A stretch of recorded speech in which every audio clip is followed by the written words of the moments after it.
Boa noite, amigos. Como é que vão vocês? Está tudo bem? Bem, estamos aqui, né, em mais uma, em mais um, uma palestra, né? Mais um debate. Nem sei o que é isso, né? Se isso é aula, se isso é palestra, se isso é debate. Eu nem sei o que é isso aqui, né? Do nosso ciclo de leituras do Ciclo, nosso ciclo de análises literárias. Hoje nós vamos falar de um poema do William Blake, né, que é o Casamento do Céu e o Inferno, The Marriage of Heaven and Hell, que é do nosso caro William Blake. E uma figura muito especial. William Blake é alguém muito especial, certo? Por uma série de razões, né? William Blake, ele sempre foi, certo, uma figura mais lida até o início do século XX. Ele era alguém mais lido no mundo latino do que no mundo anglo-saxônico, para variar, né? Para variar, como sempre, ele era alguém mais lido no mundo latino do que no mundo anglo-saxônico. Em vida teve algum sucesso, em vida era alguém bem relacionado. Depois da sua morte, ele passou por um lapso de 50 ou 60 anos, o William Blake ele foi esquecido. Certo? O William Blake ele encontra-se claramente no romantismo. Certo? É a figura clara do romantismo inglês. Certo? Vamos lá. Qual é o caso central do romantismo? Nós formos dizer bem. Vamos adotar aquela metodologia do caso central do Finis. Certo? Qual é o caso central do romantismo? Respondo. Anotem aí. Que, para efeitos de caso central, o romantismo é a idealização do mediado. Se você, o mediado é o não imediato, é o oposto do imediato. Certo? Se você, aquilo que está remoto, aquilo que não é facilmente acessível. Certo?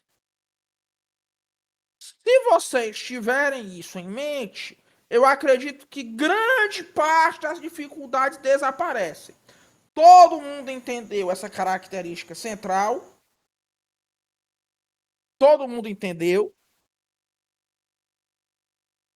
Sim, sim. Todo mundo entendeu? Exatamente. Qualquer coisa de uma distância, anything from a distance can be romantic. Exatamente isso. Vocês têm que entender o seguinte: ele é uma idealização do mediano. A experiência central do romantismo é aquela experiência na qual alguma pessoa vê um objeto qualquer de longe, certo? E cria uma imagem mental daquele objeto, certo? É um objeto que essa pessoa pode não ter nem visto. Que ela teve alguma experiência na qual ouviu o nome desse objeto, certo? Nisso aí a pessoa cria um ideal de algo que não é imediato, de algo que não é uma experiência imediata.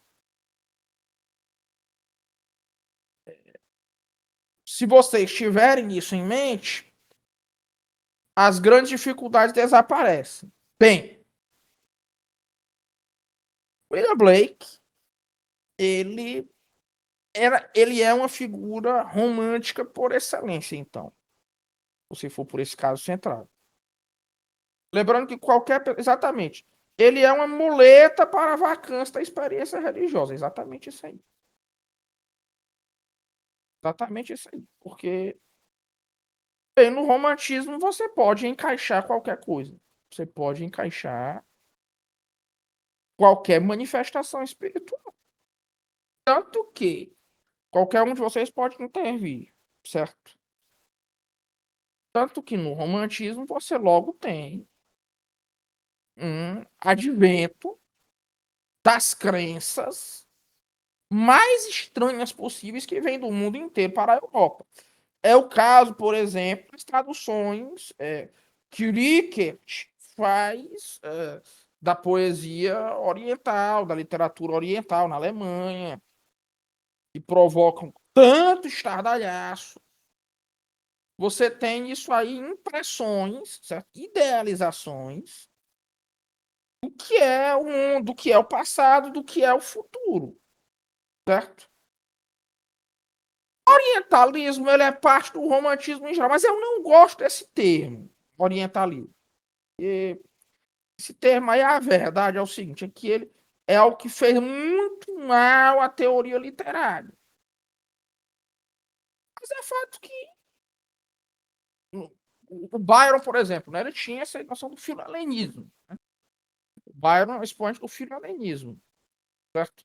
Eles criaram uma Grécia idealizada, os filalenos. Criou-se uma visão do que deveria ser uma Grécia ideal. Isso aí, Winkelmann, esse povo todo, e isso criou uma visão do que era a Grécia, do que era o mundo grego, que culminou, inclusive, no retorno, não só na criação de um Estado grego, mas de um retorno a uma identidade grega. Porque o povo que vive no lugar onde hoje é a Grécia, eles se consideravam apenas romanos do Oriente. Sim, ele foi morrer na Grécia. Foram aventureiros de toda a Europa para participar dessa libertação. O Colégio Pedro II, aqui do Brasil, certo?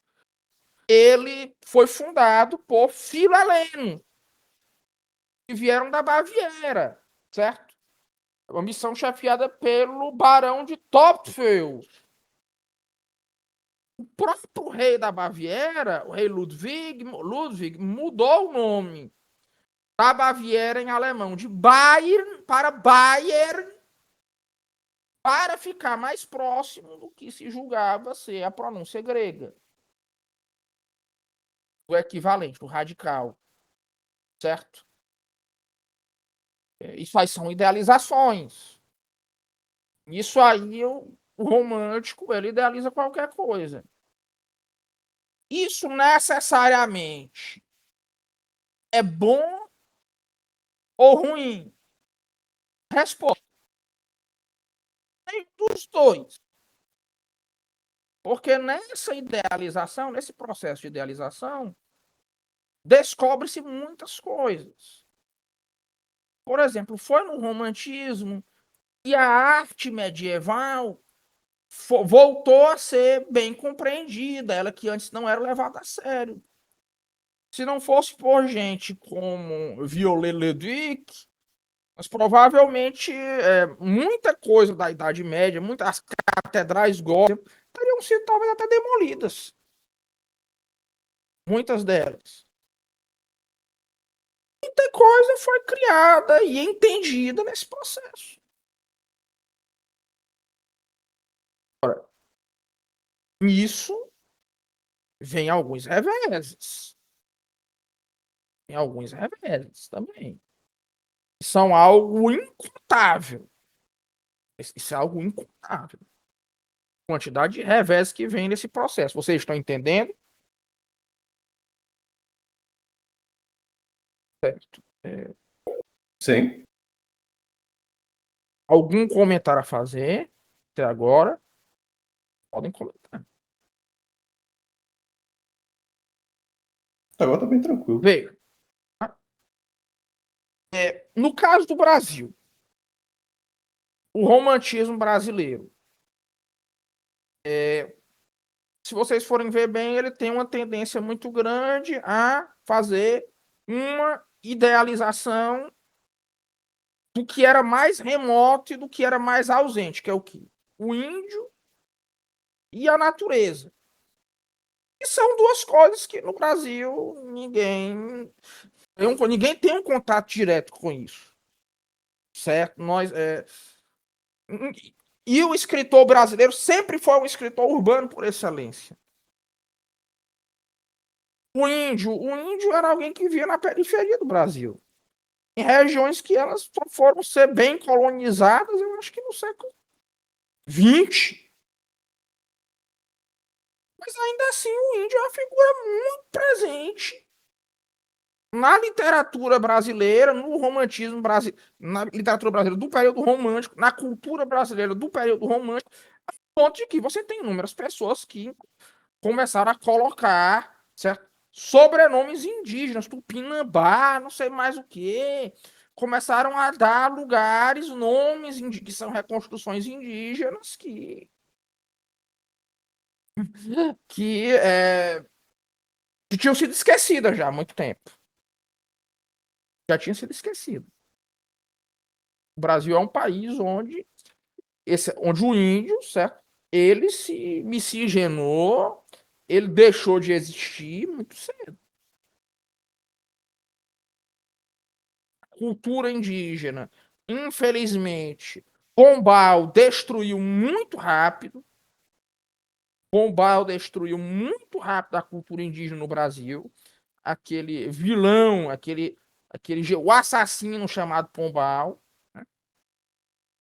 E é o seguinte, de modo geral, isso é uma idealização. No caso das Ilhas Britânicas, o marco inicial do romantismo de lá é o caso do Ossian. Né? Eu não sei se todo mundo aqui. Alguém aqui conhece o caso Ossian? Ossian. Você pode dizer que ele é o precursor do romantismo inglês. Do romantismo, sabe? Pois é. Ele é o precursor do romantismo inglês. Ele é o ponto de partida do movimento inglês. E é uma das razões para o romantismo ser algo mais forte, proporcionalmente, algo mais universal na Inglaterra.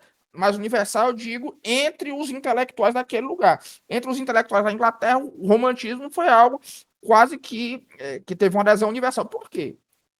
Você teve um sujeito, certo?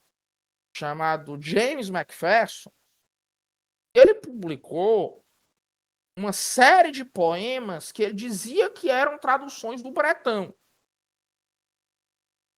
Poemas que eram traduções do bretão, que teriam sido escritas por um poeta chamado Ossian. Isso foi uma febre. E aí, disso aí nasceram muitas visões que as pessoas têm até hoje do que são os céus. Começou a ser dito que esse Ossian seria da mesma grandeza que Homero. Agora, ninguém nunca viu esses originais desses textos em bretão escritos pelo Ossian. Por quê? Resposta é muito simples, porque isso nunca existiu. O Macpherson inventou tudo. Mas se criou toda uma idealização do que era o céu. A visão dos celtas como esse povo altivo, espiritualizado, né? Pacífico. Né? E idealização. Na verdade, os celtas eram algo muito diferente. Eles faziam sacrifícios humanos, certo? Sacrifícios humanos. Tudo mentira, em suma, tudo mentira, certo? E é nesse contexto aí que nasce o William Blake. William Blake, ele é natural de Londres, certo? Natural de Londres, certo?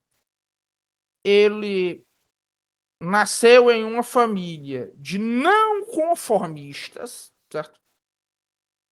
Sim, o estudo da história antiga, todo o romantismo ocorreu por isso aí. Existe um livro com cuja conclusão eu não concordo. Ele é um livro afrocentrista, mas que explica muito bem como surgiu essa reconstrução da história antiga, essa idealização da história antiga no período romântico. É o livro do Martin Bernal, Black Athena, certo? Black Athena. É um livro afrocentrista. Não concordo com muitas coisas desse livro, mas ele mostra como criaram, certo? Durante o filo-helenismo, toda uma visão que era especial. Esse movimento filo-heleno romântico. Agora, William Blake ele nasceu em Londres. A família era de não conformistas. O que são os não conformistas? Vejam, certo? Eu acho que eu já falei sobre isso aqui na aula sobre a inocência do Padre Brown. Mas é o seguinte: a religião de Estado da Inglaterra era a igreja anglicana. E se os outros ramos do protestantismo? Se os outros ramos do protestantismo são os não conformistas. Aí isso aí entram o quê? Batistas, presbiterianos, unitarianos, certo? E essas várias seitas não conformistas, né, que eram o cisma do cisma, a heresia da heresia, certo? Viraram com o tempo, um celeiro de tudo que era tipo de heresia gnóstica louca. Certo? E nessa época, o que estava na moda? Estava na moda o Emanuel Swedenborg. Emanuel Swedenborg, um sueco, certo? E foi morar na Inglaterra, que ele emigrou para a Inglaterra, certo? E ele era um grande cientista, o Swedenborg. Mas ele começou a estudar as coisas muito estranhas, eram muito erudito, mas começou a mexer com as coisas muito estranhas em termos de investigação de fenômenos psíquicos. E nisso aí ele começou a ver coisas. Certo? E isso aí, ele chegou a uma visão muito bizarra, certo? O que seria a espiritualidade. Na qual você teria uma mistura muito bizarra de neoplatonismo, gnosticismo, certo? E também de influências da física newtoniana. Nisso aí, ele criou uma cosmologia muito bizarra que incorpora a noção das várias esferas celestes do neoplatonismo. Ele incorpora isso uma noção de evolução moral e tenta fazer uma matematização. O pior, uma matematização disso aí aos moldes da noção newtoniana, certo? Das noções newtonianas de gravidade e inércia. E haveria todo um ciclo, certo? de equilíbrio e de inversão entre os opostos, que eles fariam movimentos, que no caso seriam movimentos perpétuos, nos quais haveria uma substituição concêntrica de lugar de posições cósmicas. Vocês estão me entendendo? Haveria com o tempo uma inversão entre o céu e o inferno. É uma das coisas que aconteceria. Você tem um equilíbrio na qual essas coisas, certo, fazem um movimento muito bizarro entre o céu e a terra, um fluxo de espíritos, certo? Que se assemelha muito à física newtoniana. Exatamente. A filia e lei, amor e ódio, certo? Substituir tudo, que tudo seria, na verdade, um conjunto de ciclos, onde haveria esses movimentos do amor e do ódio, e onde está o que está no céu vai para o inferno, passa do céu para a terra, da terra vai para o inferno, certo? E o que está no inferno também. Isso aí ocorreria pelo trânsito de uma energia. Ocorreria de uma forma por um movimento da energia dos corpos, certo? Pela energia dos corpos. Ela iria se acumulando, se dispersando, certo? No caso, e ela seria movida e haveria uma movimentação causada por forças, que são finitos. E essas duas forças, na verdade, seriam uma expressão nessa dualidade de algo superior. Algo superior. Seria uma espécie de unidade. William Blake, então, certo? Ele frequenta nesses ambientes de não conformismo diversas seitas gnósticas swedenborgianas. Só Kant. Só Kant. Deixa todos nós doidos até hoje. Por exemplo, nesse negócio de reencarnação. No sentido atual, isso aí vem também dos Swedenborg. Essa noção de você querer tratar a alma em termos físicos. Questão de parapsicologia, tratamento material da alma. Isso aí também vem dos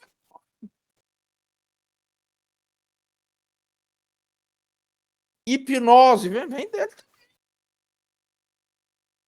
Engenharia social, vem dele. Tudo isso aí vem desse cara aí. Esse sujeito aí, esse doido aí, eu já aviso de antemão a você, é o seguinte, ele foi, certo?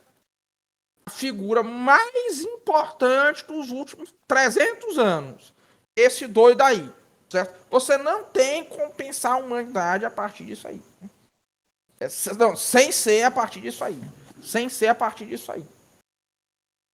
Nos últimos 300 anos. A influência desse cara aí é um negócio assim assustador. O Kant, ele começa a obra dele, certo? Ele começa o estudo dele dos fenômenos, já a partir dos sonhos de um visionário, né? Com uma epistemologia dos fenômenos normais de que fala esse cara aí. Né? No caso, você teria. Ele começa a tratar a espiritualidade em termos de uma dinâmica de fluidos, certo? Dinâmica de fluidos que é movida por essas duas forças fundamentais, filia e neikos, que vão se convertendo em energia nos corpos. Essas duas forças seriam a manifestação de algo mais elevado. Né? De antemão, Eu aviso a vocês que, inclusive, esse negócio de teorias do tudo na física, isso aí vem desse cara também. Certo? E o William Blake, né?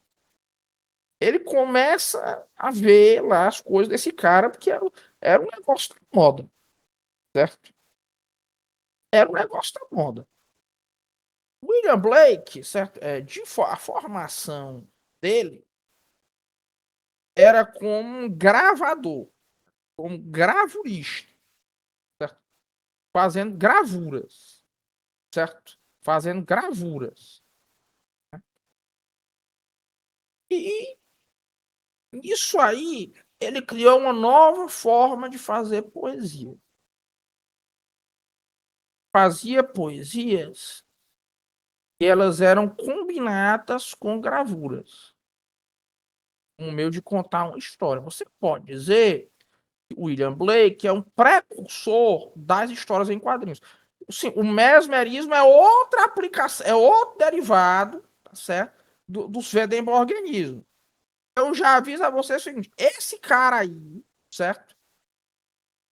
Ele foi o teólogo mais influente dos últimos 300 anos.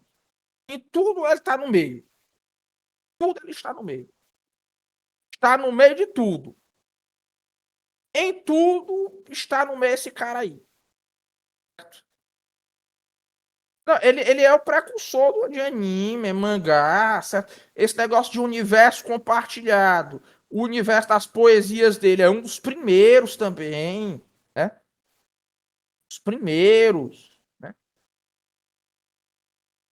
William Blake, certo? Quando chegou a época da Revolução Francesa, ficou doido. Porque ele tinha, William Blake era louco clínico, certo? Ele era esquizofrênico de fato.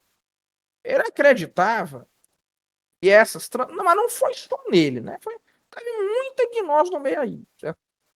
Ele acreditava, William Blake, que aqueles processos ali da Revolução Francesa era o começo do fim do mundo, certo?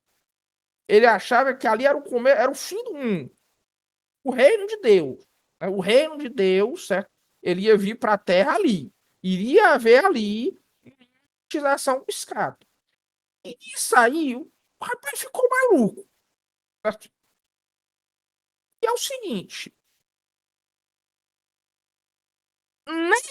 William Blake, ele era um caso tão extremo desse negócio de idealização do mediado, qualquer coisa que ele visse, certo?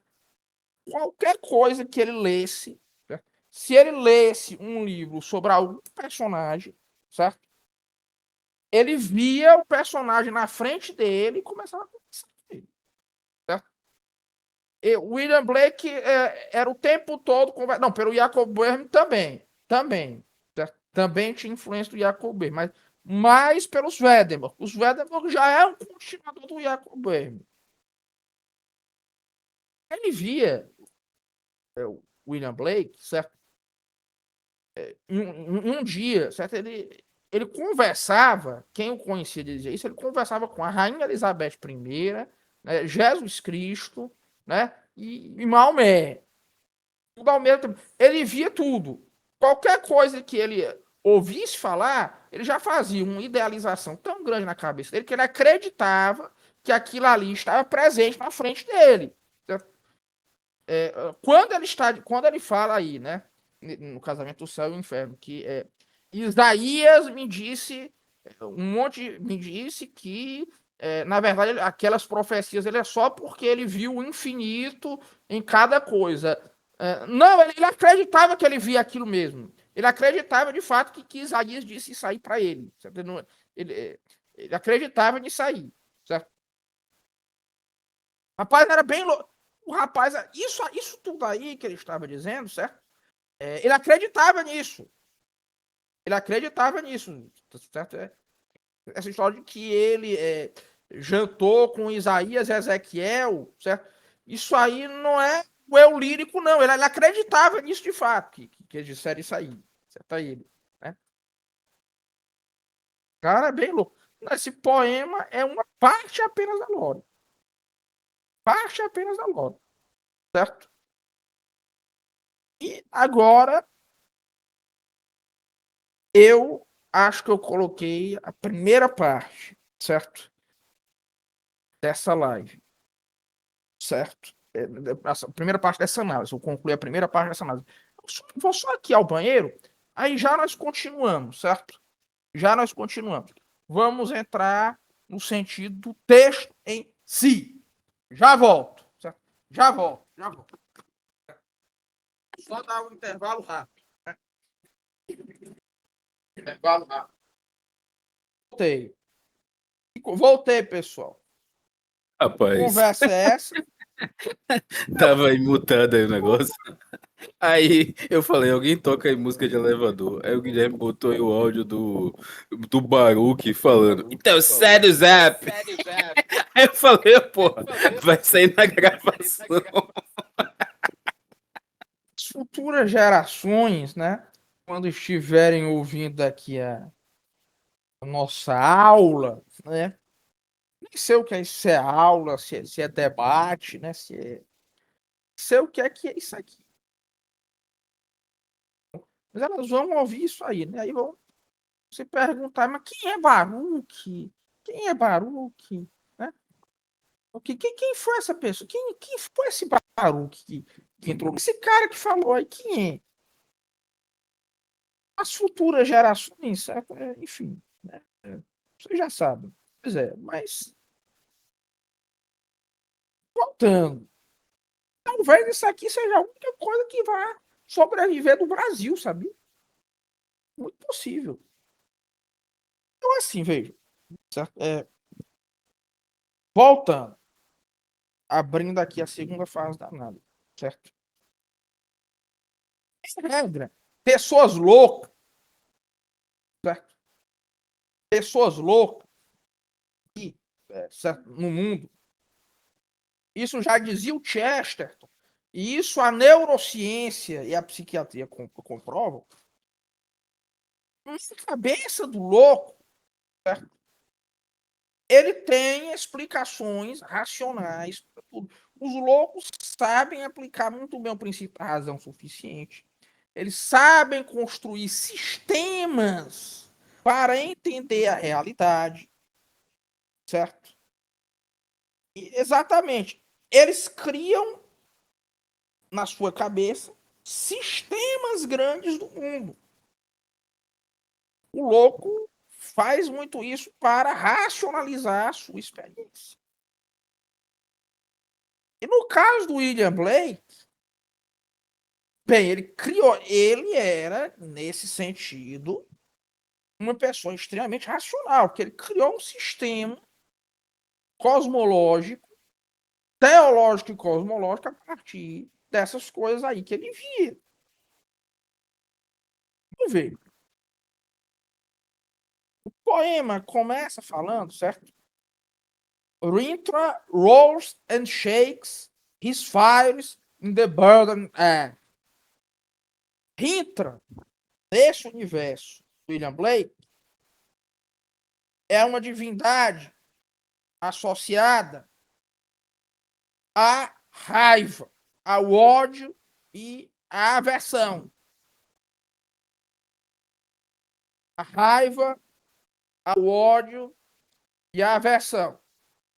É uma manifestação do Neico.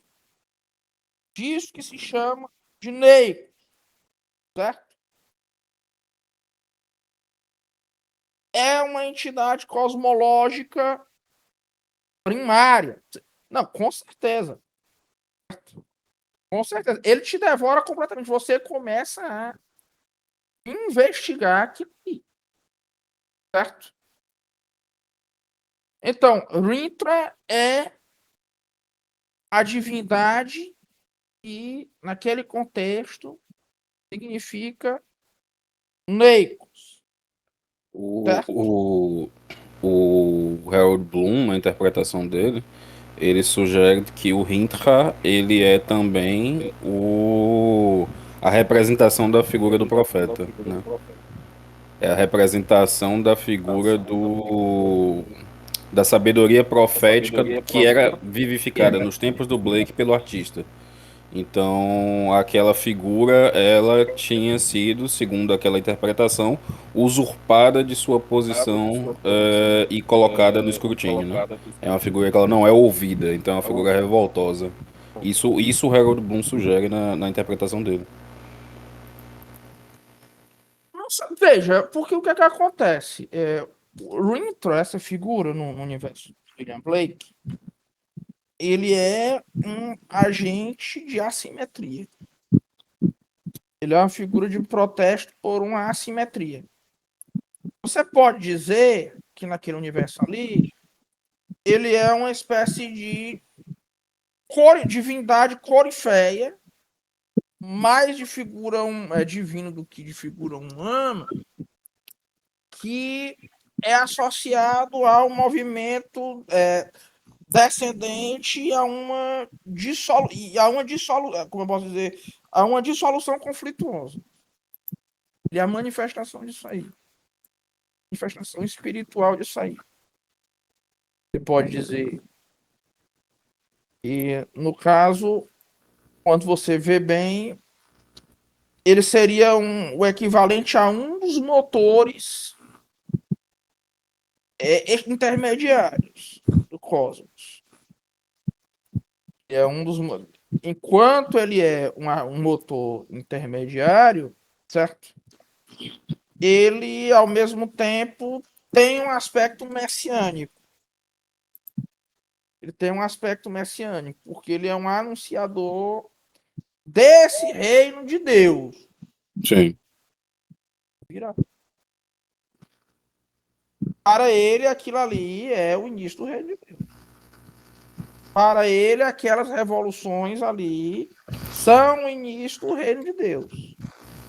A Revolução Francesa, para ele, é o início do reino de Deus na Terra. Ele ficou louco com isso aí. Sim. O conflito é a manifestação disso aí. Sim.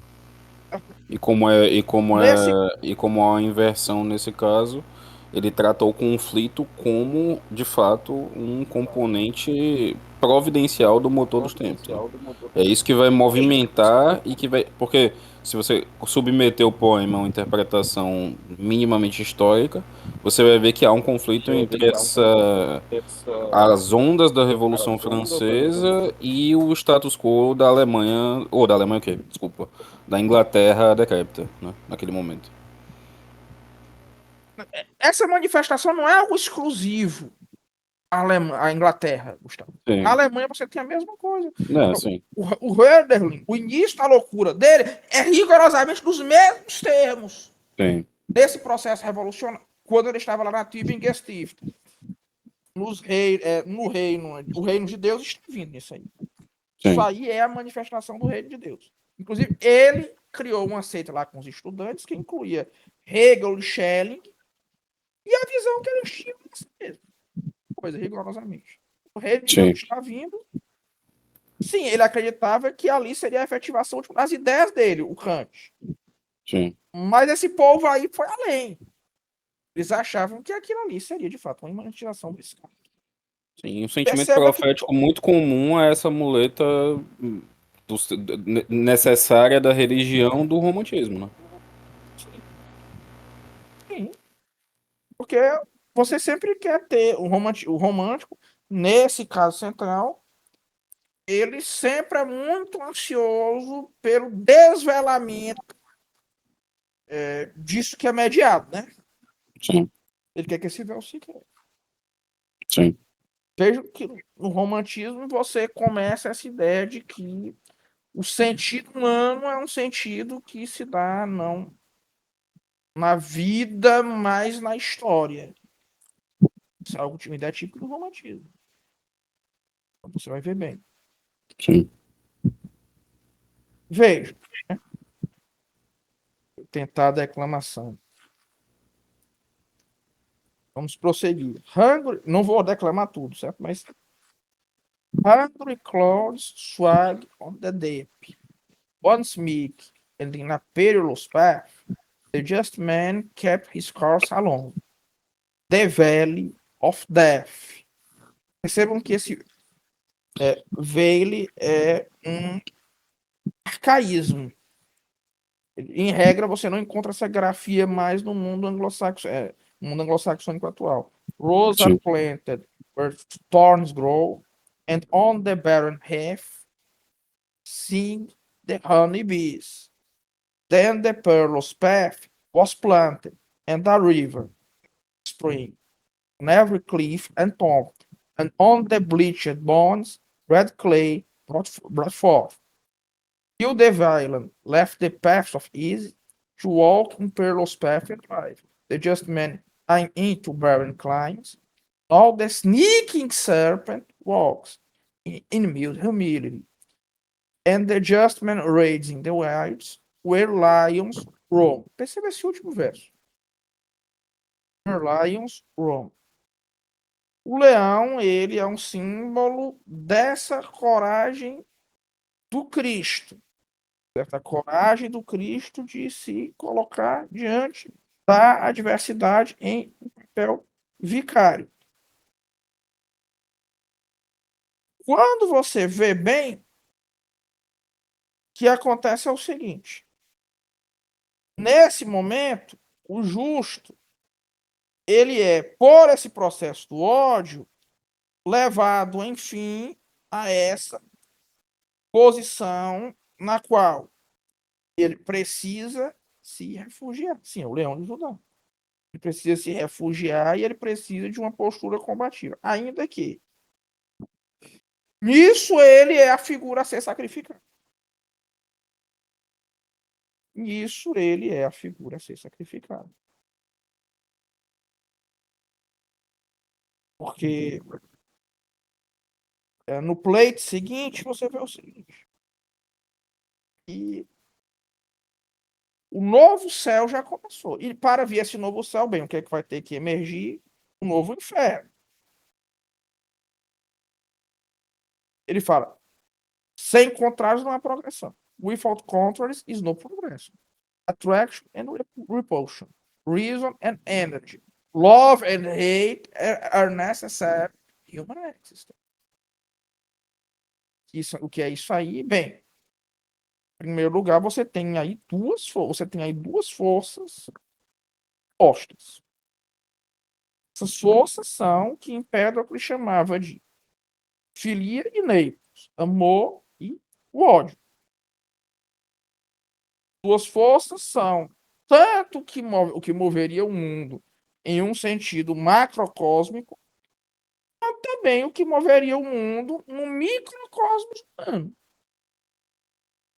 Isso era a visão do que é a mente humana. E, infelizmente, você pode dizer que vem depois de Newton.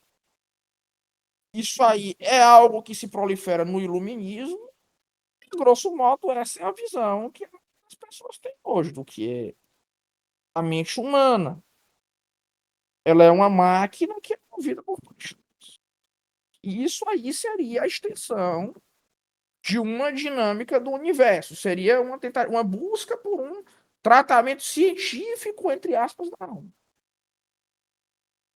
Veria apenas um conflito de forças, no caso. Leibniz dizia o seguinte, olha que curioso, né? Esses dois conceitos, gravidade e inércia, são... O que é isso aí? Isso é um contrabando da alquimia para a física. Você pode dizer que isso é uma corrupção das ideias de dissolução e de coagulação. Ao mesmo tempo, no que é um claro elemento por exemplo, o Marquês de Sade. Se vocês forem ver bem, a visão que o Marquês de Sade tem da natureza humana também não vai encontrar nenhuma diferença no caso. Também essa visão de que o ser humano é movido por dois elementos, por uma física uma física da alma, né? Uma física da mente, que é o amor e o ódio. Sim, dissolução mercuriana e coagulação sulfúrica. Você tem isso aí, você tem aí uma coisa que, quando você vai ver bem, isso aí já leva os primeiros sinais para uma inversão de simbolismo. Certo? Aí já abre a possibilidade de uma inversão de simbolismo. Porque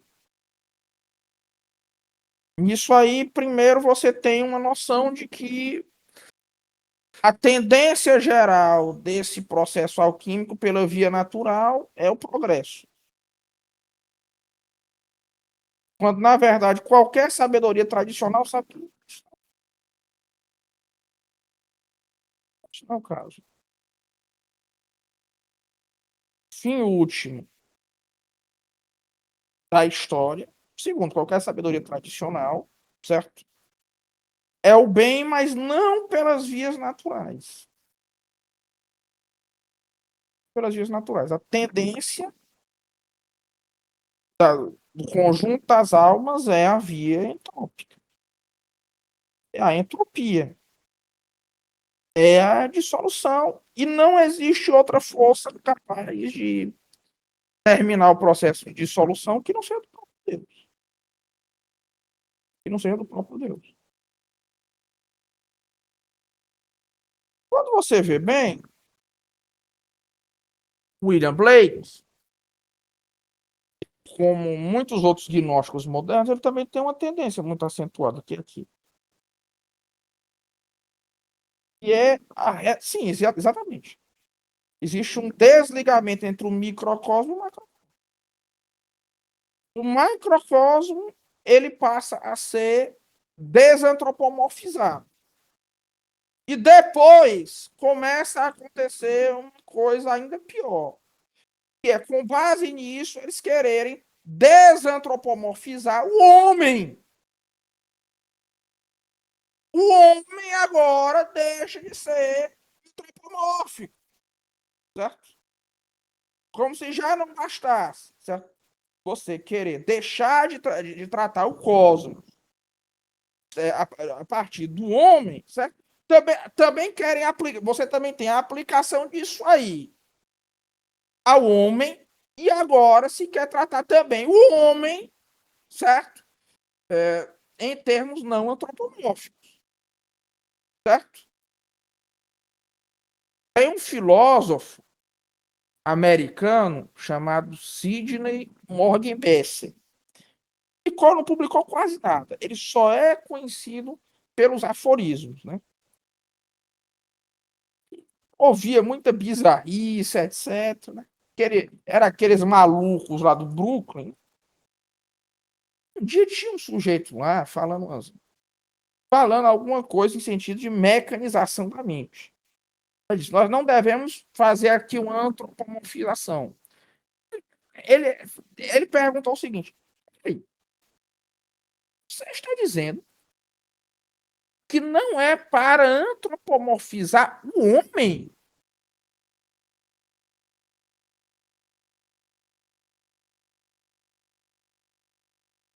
Vejam, isso é um elemento comum tanto entre ideias gnósticas, lunáticas, certo? Quanto cientificistas. Isso aí é uma maluquice comum, essas duas coisas, por exemplo. Malucos gnósticos e cientificistas. Eles pensam na alma humana e no cosmos nesses termos.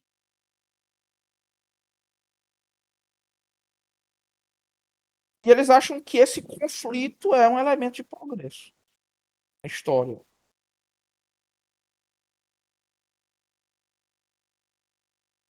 Essas duas forças são a manifestação de uma coisa última. E isso é a noção do que se chama de coincidência opositória. Né? é algo que é resgatado no neoplatonismo. E logo em seguida, certo? No, no plate number 4, certo? Você fala do diabo. Né? O diabo aparece. Nessa movimentação cósmica, para o novo céu aparecer, se manifestar, o inferno também tem que se manifestar. E haveria nisso aí, entre os dois, a gravidade estaria puxando os dois de novo para perto. Ao mesmo tempo que os espíritos, no plano intermediário que somos nós, estariam em um conflito cada vez maior. Estariam em uma inércia cada vez maior. E nessa inércia você tem um processo estocástico no qual a pressão só aumenta. A pressão só aumenta. Lembra-se, isso aí é uma mecanização, certo? E materialização da alma, da espiritualidade.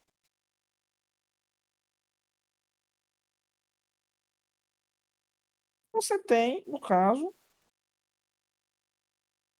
essa fala aí do demônio. Ela é uma ontologia, certo? Do amor e do ódio. O que move o mundo são as duas coisas. O amor e o ódio. Que é o que o Newton chamou de gravidade inércia. Já vindo desde a época de Empédocle. Né? O Empédocle dizia o seguinte, veja, você tem uma esfera, certo? Você tem uma esfera. No início havia apenas a esfera. Na esfera, todos são deuses. Todas as almas são deuses.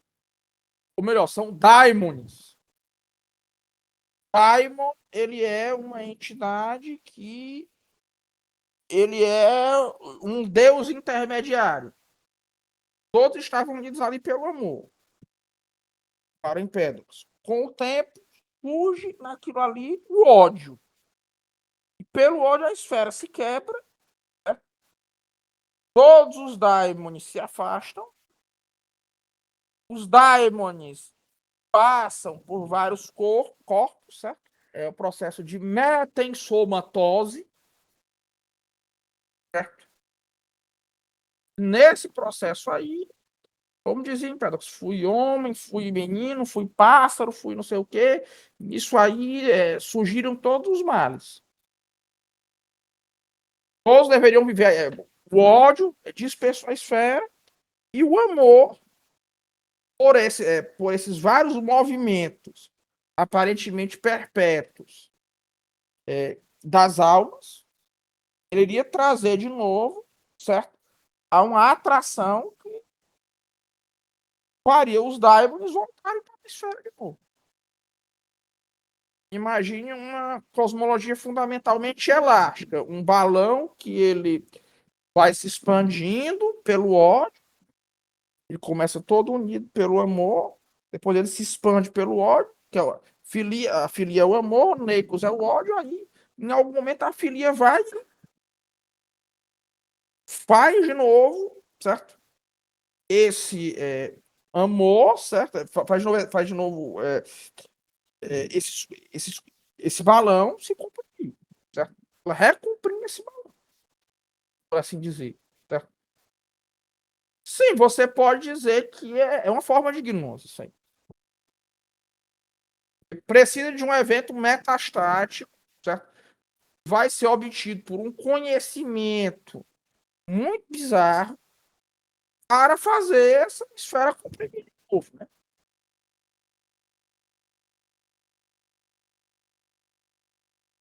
Porque, por exemplo, né? O universo. Hoje já se sabe que a tendência do universo é a dispersão entrópica.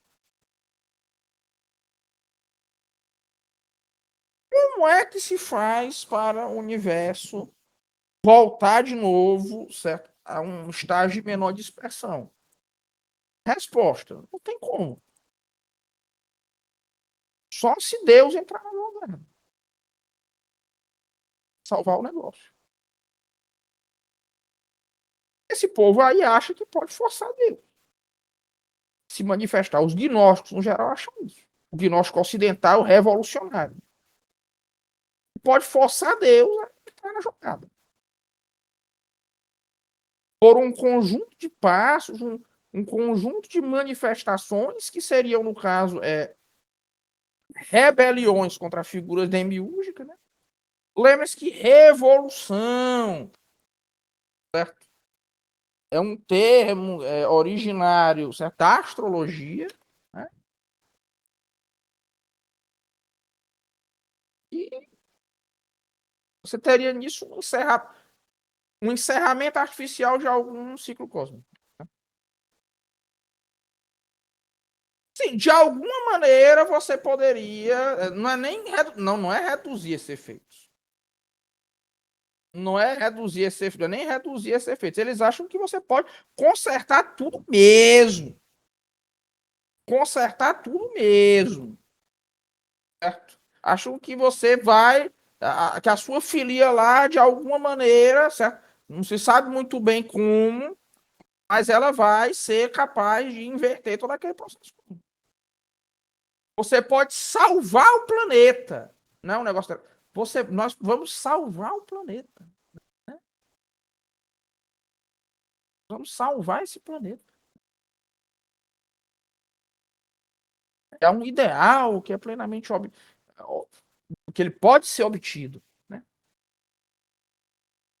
O capeta, né, ele fala logo o seguinte: All Bibles or sacred codes have been the cause of the following errors.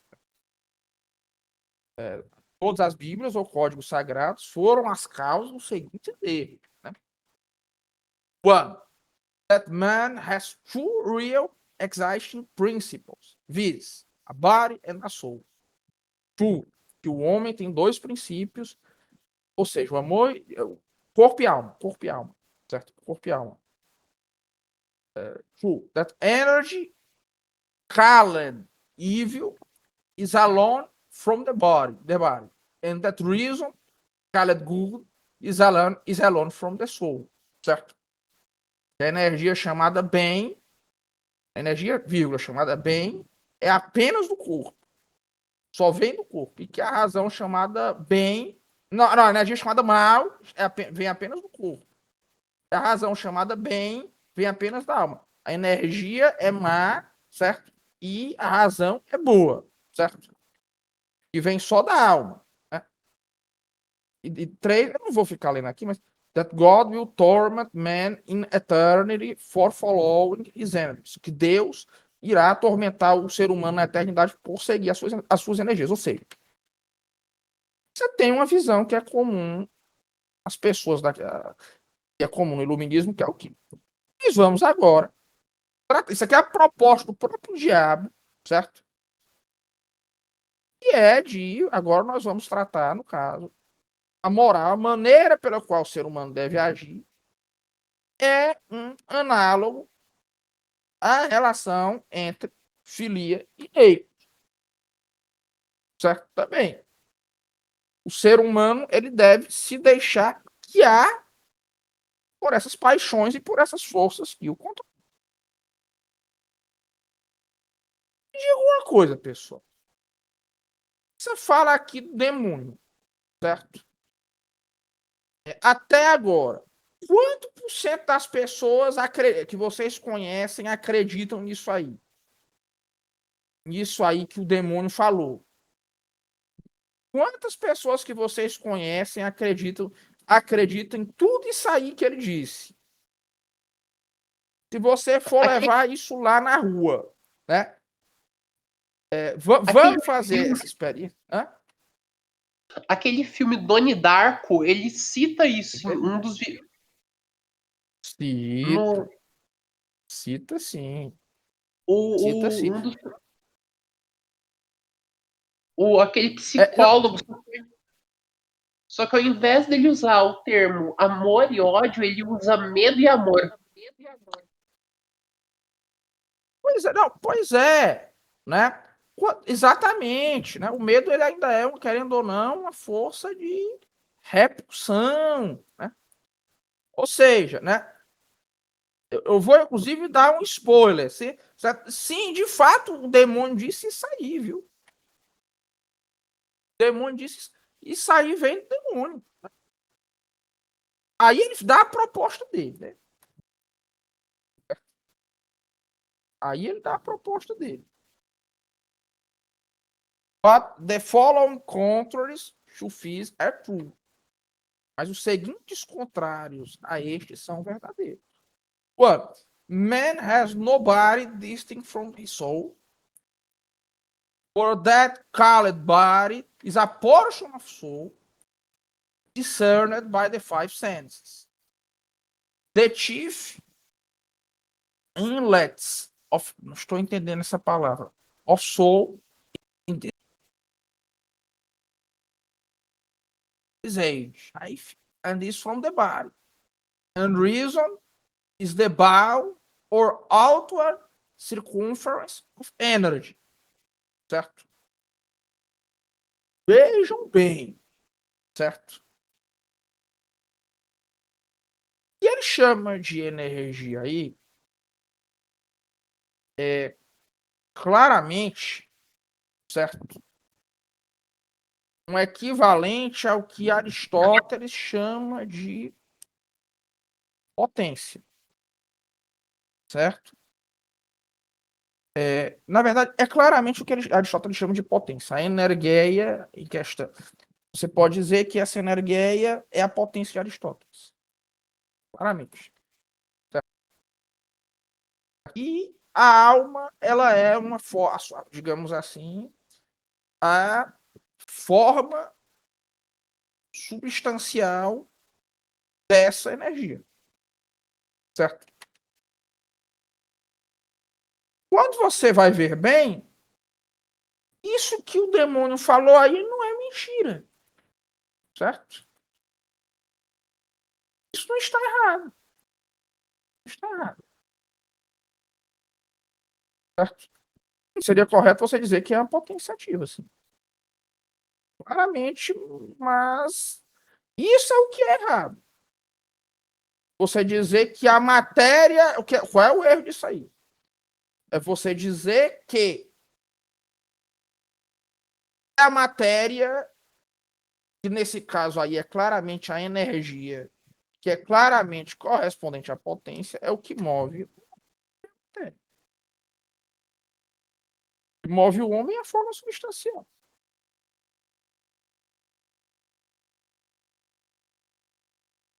Quando você vai ver bem, qual é o erro do demônio? Ele que está nisso aí. Porque ele quer dizer que o que move as nossas ações é a potência. E nisso está o erro do materialismo.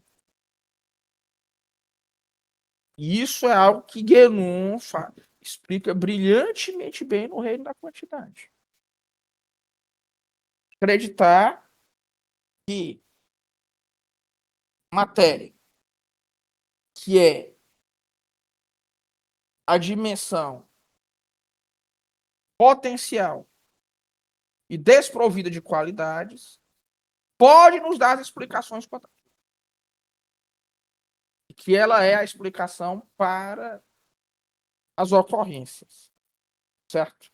Meu amigo, perdoe interromper, eu poderia só complementar uma coisa que a gente conversou uma vez sobre o assunto? Pode. Pode.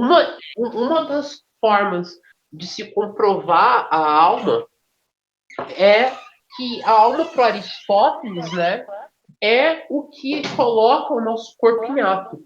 Se a gente for parar para pensar, não há grande diferença molecularmente, para quem entende de física, entre um ser humano e um punhado de terra. Mas a partir do momento que você tem, que é os arranjos que dão esse... Porque, como dizem, mesmo que você tenha um corpo de uma pessoa viva e um cadáver, a quantidade de matéria ali é a mesma. Mas o que muda é esses arranjos. O arranjo no sentido de que mesmo que a pessoa se fira, vai voltar. Não é o arranjo. Não é o arranjo. Não é o arranjo. é o que condiciona aquele elemento. É o seguinte, Igor, nesse ponto o Wolfgang Smith é muito certeiro. Certo? Essas partículas, você pode dizer que elas são puras potencialidades. Elas são puras potencialidades. E as coloca em ato é a forma substancial. Certo? Você também não pode dizer que uma forma é apenas um arranjo no sentido de ser correspondente a uma estrutura física.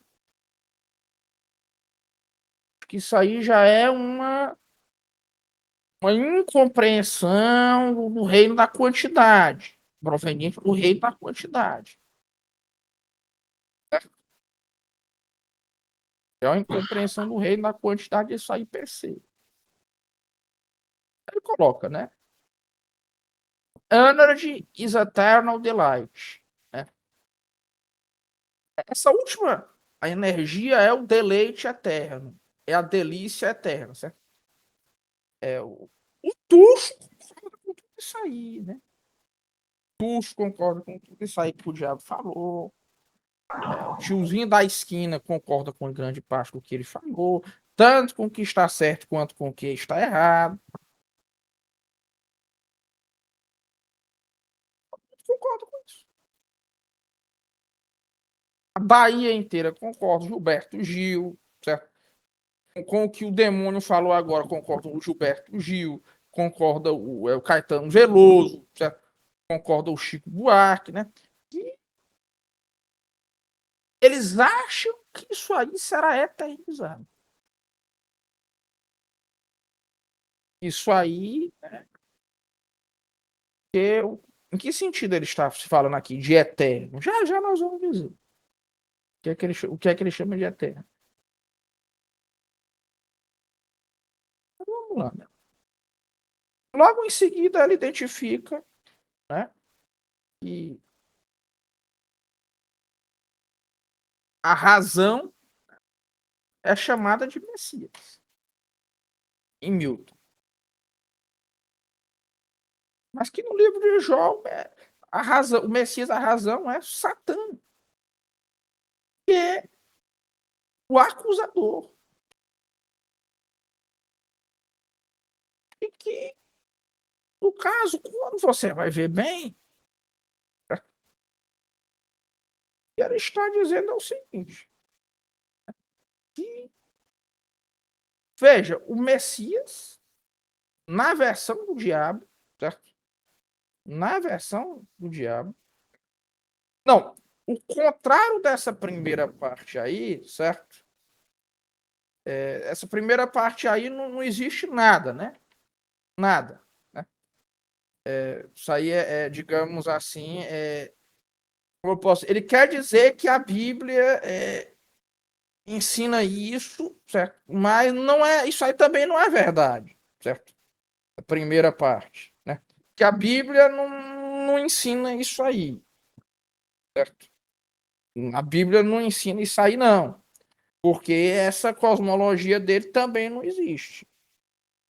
O ser humano não é movido por esse negócio de duas forças. Nem o ser humano, nem o cosmos. Não existe isso. Não existe isso. De jeito nenhum. Isso é uma cosmologia que é um contrabando. Né? No caso. E também não é verdade que, de modo algum, que seja. Agora, quanto à segunda parte, o maior problema é ele querer dizer que o que dá a vida é a energia, que é a matéria. E que o que dá a vida é a alma. É a forma substancial. Tire a alma, certo? E o corpo fica algo sem vida. Tire a forma substancial e o corpo fica algo sem vida.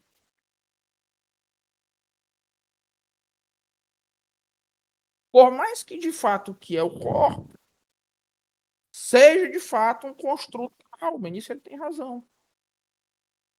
Isso o demônio tem razão. Mas não é o corpo, não é o corpo que dá vida à alma. E como é que pode ele dar vida à coisa que o gerou? Aí, em seguida, logo ele fala, né? Que na versão do diabo, certo? O Messias caiu e formou o paraíso do que ele roubou do abismo. Percebam o seguinte, que essa fala do diabo, ela tem como objetivo construir uma simetria. Como muitos outros loucos, certo? Sim, exatamente. Ele confunde, certo?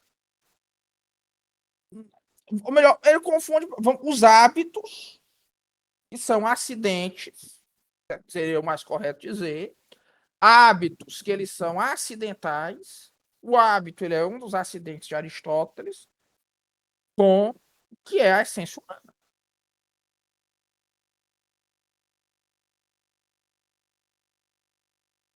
Quando você vai ver bem, esse Messias e esse demônio que ele dá, eles são claramente opostos equivalentes entre si. Eles formam uma simetria. O projeto que o William Blake criou na sua visão do cosmos é uma visão na qual você tem uma simetria que, na verdade, o cosmos é algo perfeitamente simétrico, e essa simetria, embora seja conflituosa, ela representa figuras que são aspectos equivalentes, na verdade, embora opostos, complementares da divindade, de uma divindade que se perdeu.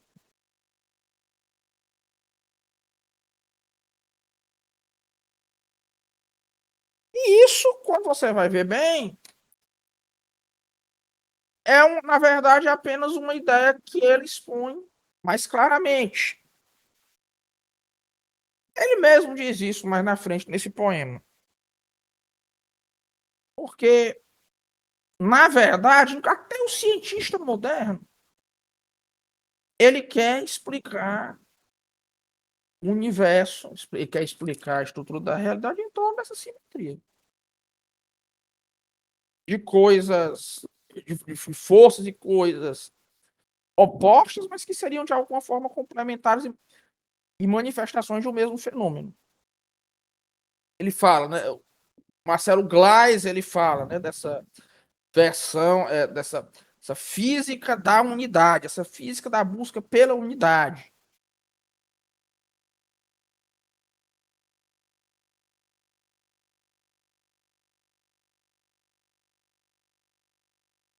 Você vai ver bem. Na verdade, todas essas forças opostas, nessa coincidência opositória, seriam manifestações de um mesmo fenômeno. Mas seriam as relações entre essas manifestações que gerariam esse avanço da história para o melhor.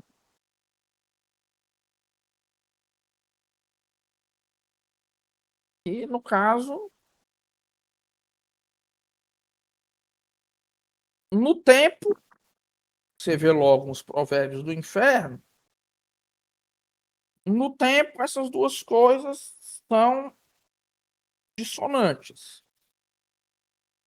Mas, na eternidade, todo esse conflito torna-se algo compreensível. Fica claro que esse conflito é algo irrisório em um domínio do eterno. Inclusive, ele tem isso aí, uma linha que é genial. Eternity is in love with the productions of time. Vejam, a eternidade ela não é um tempo infinito. Definição de Boécio. É a posse concorrente, simultânea, todos os momentos, ao mesmo tempo. Estado no qual alguém tem o acesso a todos os momentos.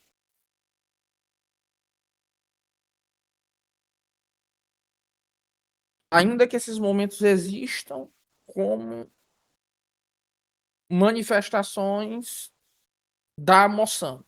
Nisso aí eles são, demonstra Santo Tomás de Aquino, irreformáveis.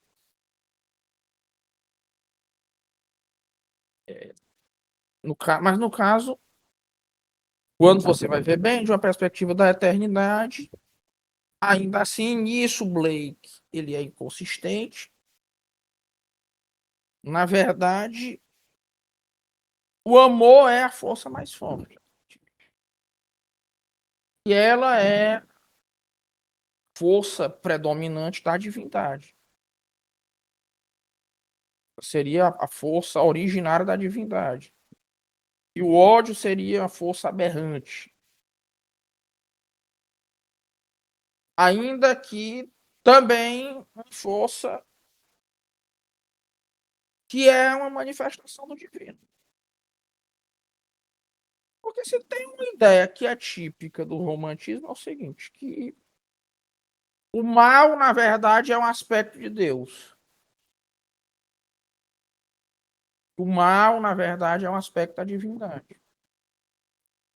Exemplo disso também, o Hegel, quando ele coloca na Trindade, além da relação do ódio, além da relação do amor, além da relação do amor entre o pai e o filho, o ódio também do pai pelo filho, certo? Ele coloca na Trindade, além do amor, também o ódio, certo?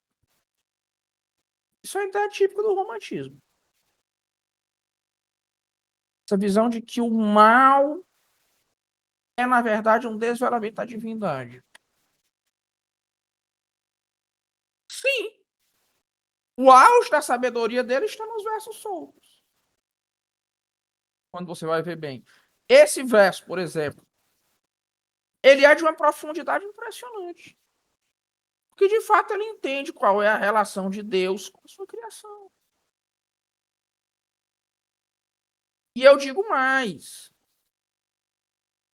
O Blake é uma pessoa que, no seu estado de loucura, vivia muito mais próximo da eternidade do que nós. Porque ele via lá na sua frente, naquela experiência dele, todas essas pessoas das várias épocas. Ele via todos os tempos na frente dele. Nessa experiência ensandecida que ele tinha. Né? Nessa experiência ensandecida. Ele via todos os tempos na sua frente. Com regularidade. Então, de certa forma, você pode dizer o seguinte, que paradoxalmente, nessa loucura, era que ele estava mais perto de Deus, né? Da forma pela qual Deus vê o mundo. Sim, exatamente, né? He who doubts from what he sees will never believe what you please. The sun and moon who doubt, they immediately go out. Exatamente, porque ao mesmo tempo a razão humana ela é algo que requer o seguinte, que você acredite, certo? Nessa, que aí está outro ponto importante da obra do Blake. Que uma das características do abandono da razão é, na verdade, o fato de que se parou de... Isso é muito claro no poema dele sobre Newton, é porque se parou de acreditar no mundo que é visível. E se começou a acreditar em um mundo, certo? microscópico que apenas parece ser o que é visto. Quando você vê bem, a realidade é algo em que o cientista moderno não acredita. Ele não acredita que as coisas existam, de fato, as coisas que você vê existem. Ele acredita que o que você tem, na verdade, são só partículas. E as coisas que você vê, na verdade, bem, seriam talvez, no máximo, certo? Reicogitantes. Cabeça. Coisa da sua cabeça.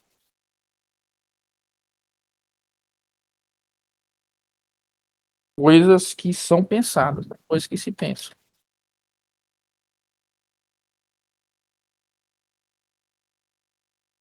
Sim. Quando você vai ver bem, o testemunho que ele dá da sua experiência é um testemunho que é notavelmente consciente. Porque ele consegue descrever perfeitamente quais são os objetos da sua intencionalidade. O que, aliás, é algo muito típico dos loucos em geral, muitas vezes. Eles têm descrições dos seus objetos intencionais que são algo geralmente mais razoável que o que as pessoas sãs podem oferecer. No Brasil, por exemplo, só um louco entende bem o que ele vê. A maioria das pessoas não consegue descrever o que é que está acontecendo nos seus objetos intencionais. Quem é no Brasil, das pessoas normais do Brasil, quantas conseguem descrever os seus objetos intencionais? Quase nenhuma, né? Nenhuma. Quantas delas conseguem expressar essas sínteses? Dizia Kant em Juízo. Mas o louco consegue muito bem. O louco consegue muito bem. O louco consegue muito bem isso aí. É inegável, é inegável. Perdão, O louco. perdão, é que eu fiquei com uma dúvida que é o seguinte, mas isso que o cientista moderno tem causa um colapso causal, porque se tudo o que ele observa é, na verdade, um recogitantes, o que não garante que a própria mente dele também não é? Veja, muitos Então, deles vão. Consiga. Então, eles não têm como alegar, porque a própria ciência seria refutada pelos princípios que eles defendem. Mas não porque a mente deles seria uma res cogitans, certo? Mas porque, na verdade, o problema não é nesse sentido, não seria com o seguinte. É com os experimentos deles. Os experimentos que eles usam como base para chegar a essa realidade, que só existem, no caso, partículas que estão cheias de vácuo, etc. Não existem as coisas por si mesmas entendidas, né? As experiências deles é que seriam algo justificável, nesse caso. Experiências deles são algo injustificável. E a sua formação de crenças, claro, né? Mas o juízo deles sobre os experimentos vai verificar. Isso aí é paradoxo cognitivo. Isso aí é uma incompreensão, porque eles vão ao mesmo tempo dizer que se baseiam nas experiências e vão querer negar aquilo que o ser humano as formas das coisas, né?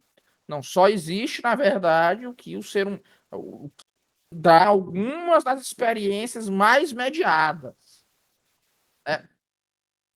Só vale o que existe existe nas experiências mais mediadas. De fato. Né? Não, o que existe não é o que você vê. Certo? Existe o que vê. Uma experiência vale, a outra não vale.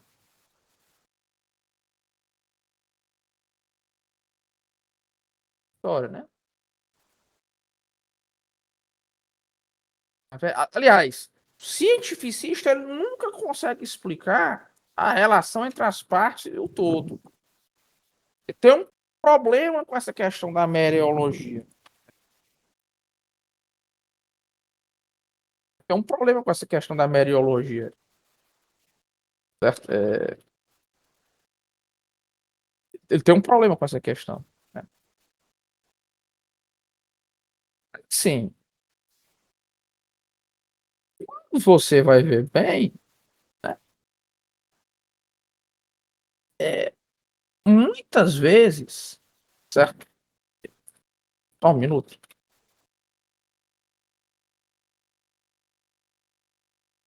Muitas vezes, certo? Você tem também o seguinte, e isso é uma coisa que o William Blake ele fala logo em seguida. Como se for, como o diabo forma processo revolucionário, certo? Como o demônio forma um processo revolucionário, como isso se dá pela cadeia causal das ideias. Isso é algo que ele entende muito bem aqui. William Blake. William Blake, ele entendia isso muito bem e ele via isso, né? Ele racionalizava isso muito bem nas suas percepções de origem muito estranha, né? Que é o seguinte, quando você vai ver bem, né? As ideias, elas têm também um processo de circulação que é o quê? Ele, inclusive, faz associações aos vários animais, né?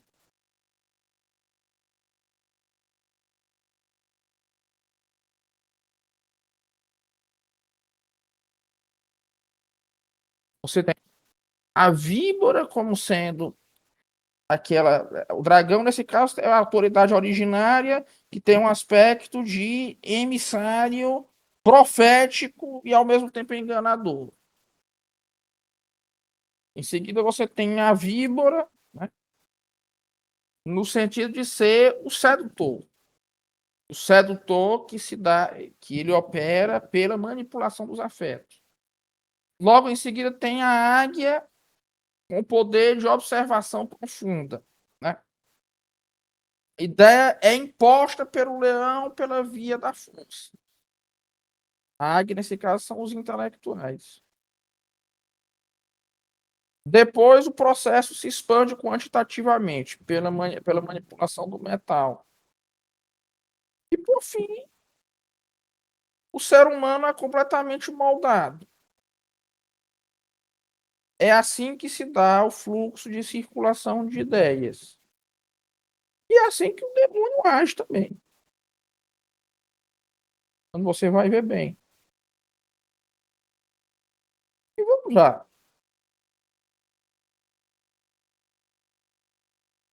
As ideias são o que faz com que os processos, com que as grandes transformações na história aconteçam. Esse processo revolucionário, ele é uma mudança de toda a ordem política, que é uma ordem política proveniente da ordem cósmica. Como é que se chega nisso aí? Como é que se chega nisso aí? Como é que, como é que se chega nisso aí, no caso? Pela circulação de ideias. As ideias, elas podem gerar efeitos sobre a realidade que são efeitos cisne negro. podem inverter totalmente a realidade. Nesse sentido, a circulação de ideias é aquilo que está mais próximo de fazer aquilo que os gnósticos chamam de imanentização do escato. Ou melhor, não, que o Eric Feigelin, certo, nos mostra, certo, como sendo o fenômeno gnóstico da imanentização do escato. A circulação de ideias pode criar ordens totalmente aberrantes. Quem entende esse ciclo entende como é que tudo isso é feito.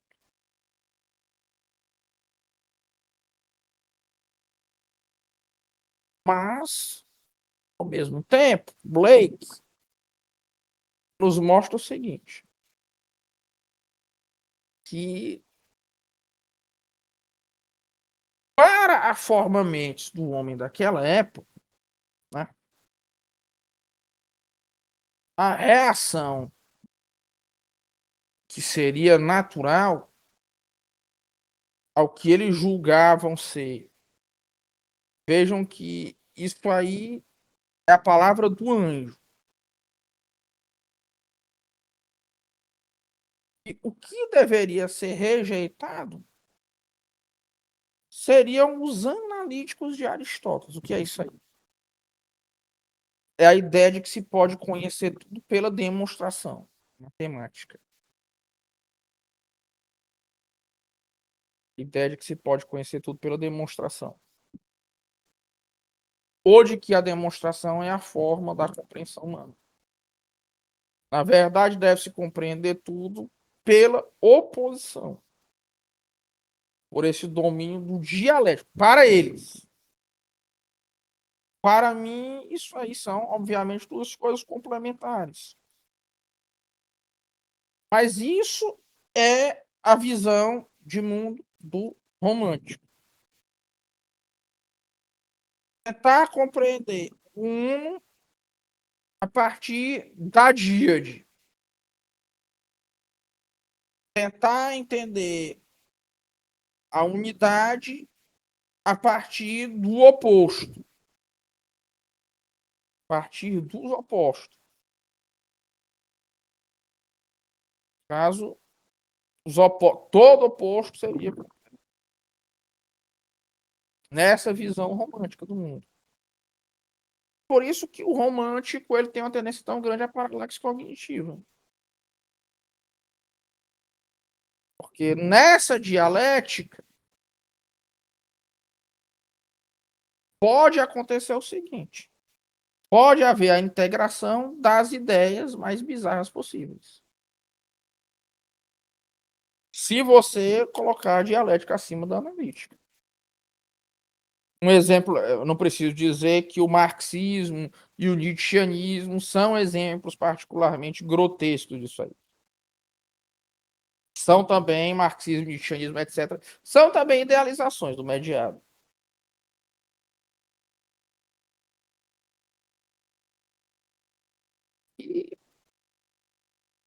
E aqui está o maior problema, porque nessa idealização dos opostos, acaba-se ignorando a experiência do que eles de fato são. Qual é a relação que de fato existe entre eles. E esse é o problema principal. Esse é o ponto no qual Blake está fundamentalmente errado. Porque o mal não é uma característica intrínseca à realidade. O aberrante, o odioso, isso aí não é algo intrínseco à estrutura da realidade. De jeito nenhum. Se você tiver isso em mente, todos os problemas desaparecem. Desaparecem. E se existe alguma simetria, essa simetria não é terrível. Não é terrível. Não existe simetria entre o bem e o mal. Bem, aí começa a poesia, aí termina a poesia, e termina a poesia. E aí começa a história. Termina a poesia, aí começa a história. Vejam que no judaísmo, você, como ele mesmo aponta, nisso o Blake é muito certeiro, ele é a religião da poética. É a religião da poética. A poética não se entende bem o que é bem e não se entende bem o que é mal.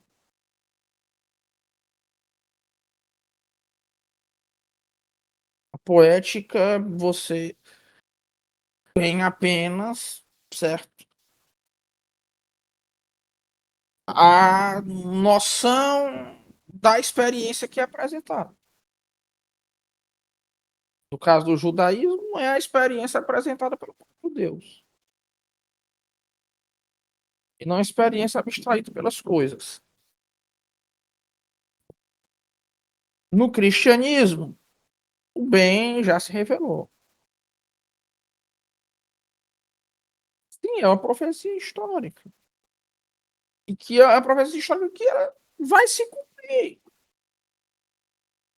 Porque as pessoas vão começar, infelizmente, a pensar segundo essa dialética. E pensam assim até hoje. Essa ideia de que maneira pela qual se chega a uma unidade é pela exacerbação dos conflitos entre o bem e o mal. A ideia de que esse conflito é necessário. E de que do fim desse conflito, pela sua exacerbação, pelo aumento da sua energia, se vai chegar de novo a uma unidade. E essa unidade é uma coisa maligna. Eles querem chegar, né? É uma ordem perfeita que de perfeita mesmo não tem nada. Nisso, Blake já não tem culpa de nada. É isso, né? A explicação. Né? Mas é a poesia dele é a poesia de como progride o homem, né? O que o homem pensa, de qual é de quais são as teses cridas pelo homem. Nesse sentido, é uma poesia que reflete sobre um objeto dialético. O Gustavo falou aqui muito bem. E reflete sobre as teses. Ele reflete sobre as teses que o homem com o tempo vai defender. Que ele acredita a partir delas poder vencer a verdade. Não, ele não tem culpa. Não tem culpa disso, de jeito nenhum.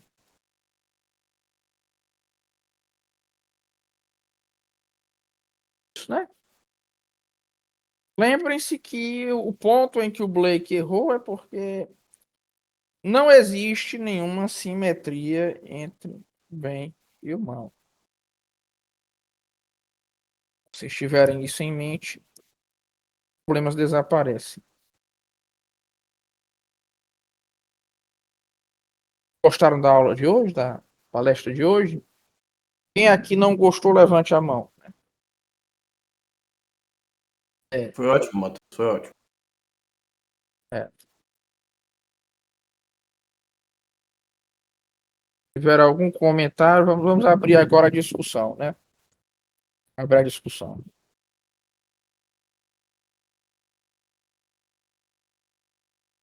Abrir a discussão agora. O que é que vocês têm a me dizer? Já que ficam as gravações, né? Ficam com o Gustavo, né? Pergunte a ele que ele tem, né? é que vocês têm a dizer, né?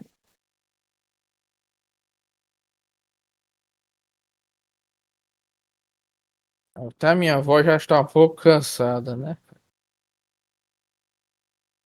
Tá sem palavras. Não tem muito o que dizer mais, não. Tá... Foi feito. O que devia ser feito. Resolvemos já. Mas quem quiser falar, quem tiver alguma coisa para dizer, né? O Gustavo nos deu excelentes contribuições aqui, né? Inclusive, já já eu tenho que falar com ele um negócio, né, Gustavo? Já já eu tenho que falar uma coisa com você, né? Tem aí um comentários ultra esotéricos para falar. Gostaram?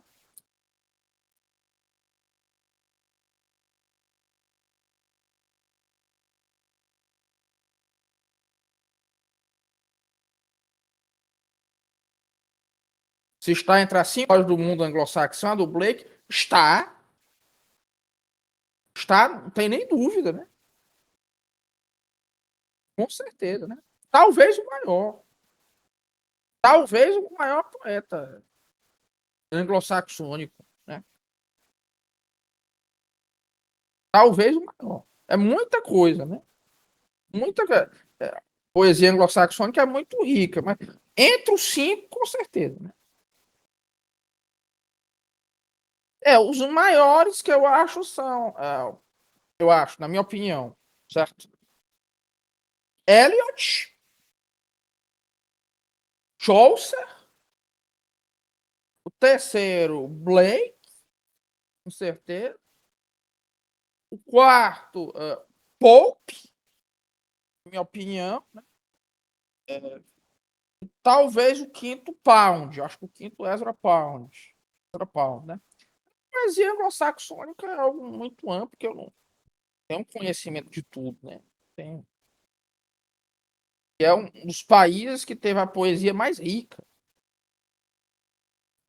A Inglaterra em si, o mundo anglo-saxônico se expandir, então, né? Expandir.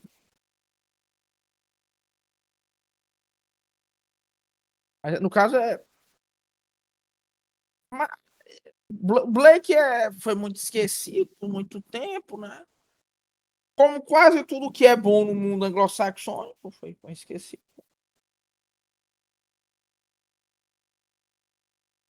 O Shelley eu acho que seria um sexto, né? O Yeats eu nunca li tanto assim, não. É uma coisa muito ampla a poesia anglo-saxônica. E no mundo anglo-saxônico, meio que um exercício primário de expressão é poesia. Exercício primário de expressão é poesia. O Shelley foi um grande poeta, sim, com certeza, né? Embora a sua obra não seja tão completa quanto a desses outros.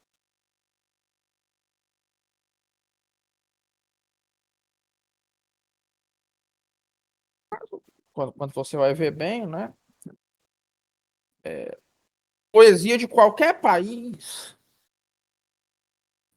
para você entender bem, qualquer civilização, ela é uma das coisas que mais demora tempo para a pessoa ter um grande conhecimento. Eu não me considero um grande conhecedor da poesia de nenhum país. De nenhum país, vou ser sincero, certo? De nenhum país. Mas, ainda que eu tenha um vejam, e nós, no Brasil, temos conhecimento de poesia, né? É muito pequeno. Porque com o tempo houve um deslocamento referencial poético no Brasil, né? Para essa questão de. Vocês sabem, né? MPB, eu já falei, né? Falei muito, né? É sobre isso aí. Estou com vontade de falar nisso hoje, não. Porque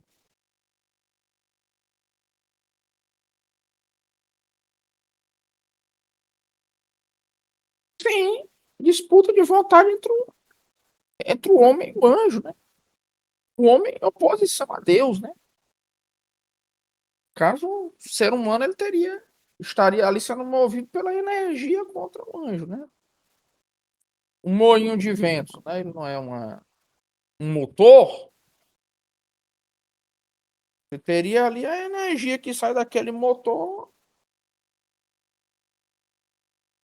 como uma resistência a Deus, né? Uma resistência ao anjo, uma resistência ao céu, né? Ao bem, né?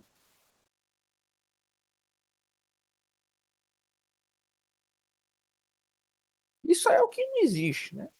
Quer dizer, na verdade existe, porque você pode resistir a Deus. Você pode resistir a Deus. Claro que pode, né?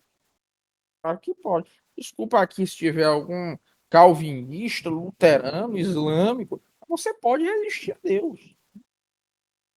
Você pode resistir à graça de Deus. Isso é a única coisa que existe, né? Tem apenas sentido. É um negócio que é apenas sutil. Forças sutis. É, um, é amidranismo. E se qual é o nome do cidadão? Mas no Brasil rola de tudo. No Brasil não tem até tempo positivista, que é o negócio mais vagabundo. Haja saco, né? Haja saco. No Brasil tem de tudo mesmo. No Brasil tem mesmo é de tudo. Eu não sei o que é que não tem aqui no Brasil de coisa que não de louco, né? Pois é.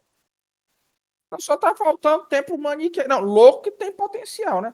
Só tá faltando tempo maniqueísta. Mas se for depender do Fredo, certo? Em breve vai ter um. Não já quiseram inventar isso lá no grupo do Mangá no Discord? Já quiseram inventar isso lá? Né? Ela tava esperando a citação Alfredo. Tava esperando, é.